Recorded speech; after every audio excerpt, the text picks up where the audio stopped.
ano ba, yung speaking voice niya.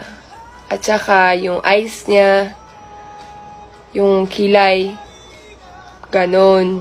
Hi guys, again it's me, Finals TV. So for today's update guys, pag-uusapan natin yung tungkol sa isang common life ni Ivy Lacsina. Pero bago ang lahat, huwag niyo munang kalimutang i-subscribe at i-hit ang notification bell button para updated kayo sa mga bago kong upload.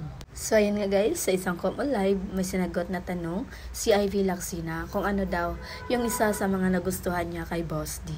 So ayun pa nito, yung speaking voice, yung kilay at yung mata ni Boss D. And which is very true guys, dahil napakaganda talaga ng kilay ni Boss D, lalo pag siya ay nainis. Makikita natin na magpang-abot talaga yung kanyang dalawang kilay.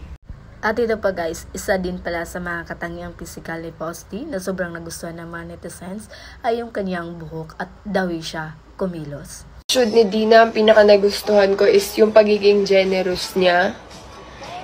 And yung paano niya i-love yung family niya. And yung paano siya mag-ano kay God. Kasi maano yung family niya kay God. About naman sa attitude guys na nagustuhan ni Ivy Lacsina kay Boss D ay ang pagiging generous nito at yung pagmamahal nito sa kanyang pamilya. Yes, saksi tayo guys na lahat ginawa ni Boss D para sa kanyang pamilya, lalong-lalo na sa kanyang daddy. Kaya nga 'di ba hindi nagpapatinag si Boss D kahit anong panglalait or anong pambabash sa kanya dahil kumuha siya ng lakas sa kanyang daddy. Naiirita ako. Kunyari, makulit ganun sa kanya, naiirita lang ako. Pero like, nagsiselos, na insecure. No. Isa din siguro sa mga ugali ni Ivy kaya pinili siya ni Boss D dahil sa kabaitan din ni Ibiang.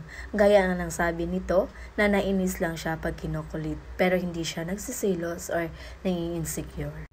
For me guys, totoo yun. Kahit noon pa man, kita natin kay Ibiang na hindi siya nai-insecure kahit anong panglalait sa kanyang looks.